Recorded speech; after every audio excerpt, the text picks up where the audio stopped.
Mes frères, c'est humiliant le jour de ton mariage. Tu lances des cotisations dans toute l'église, des faire-part dans toute l'église. Aidez-moi, aidez-moi. La chaussure, on t'a acheté. Le pantalon, on t'a acheté. La cravate, on t'a acheté. La ceinture, on t'a acheté. La robe de la mariée, on a acheté. Donc tu es acheté.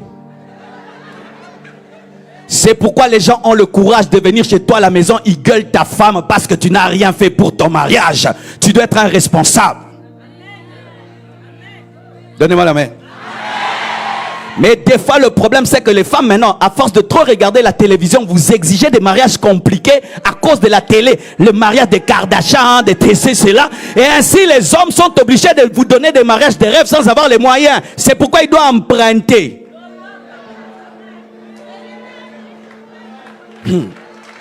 Les mariages d'aujourd'hui avec thème bleu. Nous serons tous en bleu. La table en bleu, tout en bleu, tout en bleu. Mais tu gagnes combien? 500 $, 500 € par mois. Mais tu veux un mariage de 100 000 €. Et tu vas t'endetter pour te marier. Tu n'es pas intelligent. Tu n'es pas intelligent. Mariez-vous économiquement et vivez comme des riches. Je préfère un mariage de pauvre mais une vie de riche. Un mariage de pauvre mais une vie de riche. Je dis un mariage de pauvre mais une vie de riche. Je vais te raconter comment moi je me suis marié. Bien aimé, je me suis marié. Je n'avais pas une grande église, je n'avais pas beaucoup de moyens. Mais je ne voulais pas me marier sans personnalité. Et l'habit que j'ai porté ce jour-là, c'était déjà un habit porté. Ouais, des chaussures déjà portées. Moi-même, je me suis coupé les cheveux. En ce temps-là, j'avais pas beaucoup de cheveux. J'étais en ras. J'étais spécialiste pour me coiffer moi-même. Zin, zin, zin, zin. Un papa de l'église est venu me prendre un Mercedes non décoré. Je suis allé me marier. Pourvu que je me... pourvu que je me... Même en vélo, je me marie. Je n'ai pas cherché de salle de fête compliquée. C'était autour de 4 paillotes. Mais je me suis marié sans dette et avec excédent financier. Le jour maintenant de la lune de noces, la lune de miel, parce que après que tu aies les noces de l'agneau, il y a une autre chose qui va t'arriver. Tu dois régner avec Christ dans le millénium. C'est ça les noces de l'agneau. Le millénium sur la terre, c'est le voyage de noces. Après le mariage au ciel, nous reviendrons avec Jésus-Christ sur la terre, régner pendant 1000 ans, pendant notre lune de miel. Lune de miel de 1000 ans, fête de 7 ans. Hey!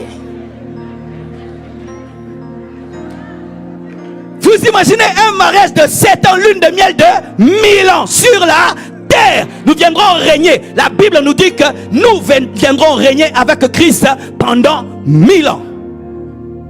Mais qu'est-ce que moi j'ai fait?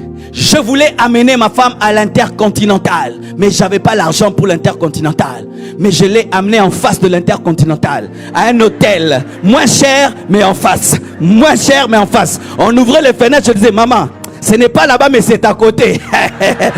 Mais aujourd'hui, je l'amène quand elle veut dans n'importe quel hôtel. Tu veux où? Sheraton, va dormir. Tu veux où? Ritz Hotel, va dormir. Tu veux dormir où? Où tu veux dormir? Où? 7 étoiles, dors là-bas. Ma soeur, ce n'est pas intelligent d'appauvrir un homme qui te rendra riche. Mon frère, ce n'est pas intelligent de tout mettre dans les noces. Car il y a la vie après. Il y a après le millénium, il y a autre chose. Il y a la nouvelle Jérusalem céleste. Mais le problème des fois c'est l'orgueil. Je ferai le plus grand mariage de l'église. Vanité. Je ferai le plus grand mariage de ma famille. Vanité. Faire le plus grand mariage de la famille n'est pas le mariage le plus coûteux, mais le mariage le plus profond. Faire le plus grand mariage de la famille n'est pas le mariage le plus beau, mais le plus profond. Mais ton problème c'est quoi? Tu es dans des compétitions et des rivalités. C'est pourquoi tu n'épouses pas cette femme et c'est pourquoi on ne te marie pas. Chers parents, donnez-moi la main, je vais parler. Est-ce que ici vous donnez des dots? Ok. Moi je suis en train de constituer une nouvelle génération des parents qui ne demandent plus des dots.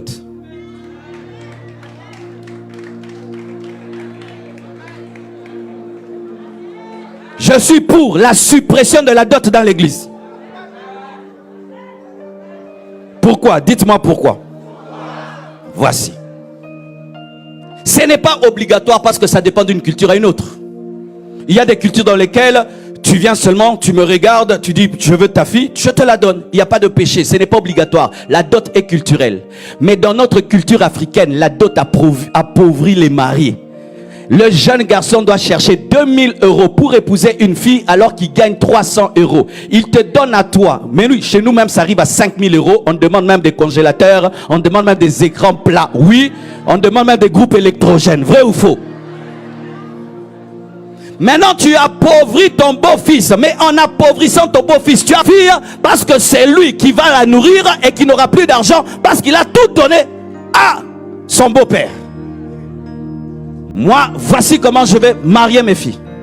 Tu es ma fille? Ok. Donne-moi quelque chose de symbolique. Tu peux même amener une Bible, Louis II.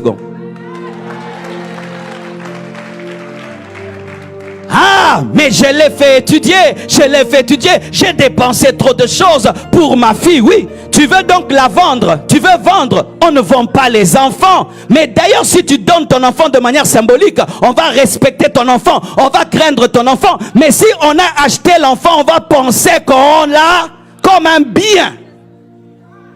La cupidité même dans l'église. Des frères en Christ qui demandent des dots exorbitantes. C'est pourquoi vos enfants ne se marient pas à cause de la cupidité. Si nous sommes l'église, nous devons changer les mœurs. Et je vous assure, il y a un esprit de pauvreté dans la dot. Un esprit de célibat dans la dot.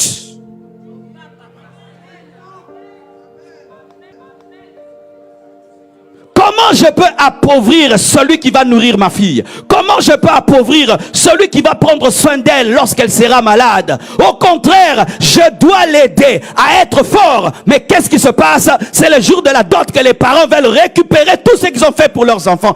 Est-ce que d'ailleurs tu peux récupérer? Mais si à l'église nous changeons cela, je te donne ma fille gratuitement, tu me donneras aussi ta fille gratuitement, et ainsi nous vivrons en paix et nos enfants vont se marier très tôt, parce qu'en Afrique les gens se marient trop tard. La plupart se marient à l'âge de 30 ans. 30 ans c'est trop tard. 30 ans. Lorsque quand tu auras 50 ans, ton enfant aura 20 ans. Moi je me suis marié en retard à 30 ans. Mais nos mamans se sont mariées jeunes. Pourquoi c'était encore symbolique? Il n'y avait pas autant de cupidité. Mais un secret que je te donne. Si on te demande une dot, bats-toi pour l'avoir et ne va pas chercher des cotisations de peur que les gens qui cotisent pour que tu épouses ta fille, ta femme, te manquent du respect et manquent du respect à ta femme. Si tu n'as pas les moyens de prendre soin de toi, ne cherche pas une autre personne dans ta propre vie. Et je déconseille aux frères qui chôment, qui ne travaillent pas. Je vous déconseille de dire je t'aime. Quand tu ne travailles pas, tu es incapable de te nourrir, de te vêtir, de payer une maison. Ne dis pas encore je t'aime. Cherche le travail. Bats-toi d'abord. La Bible nous dit avant que Dieu ne puisse donner Ève, il a donné à Adam le jardin. Après le jardin, il lui a donné Ève. Il lui a donné d'abord un travail. Ensuite, il lui a donné une femme. Mais toi, tu ne travailles pas. Tu cherches une femme. Oh, j'ai la foi. Que ta foi te donne le travail avant de te donner une femme. Que ta foi te donne le travail avant de te donner une femme. Je suis pasteur. Personne n'épousera ma fille par la foi. Ta foi te donne d'abord le travail et puis tu viens épouser ma fille par la vue.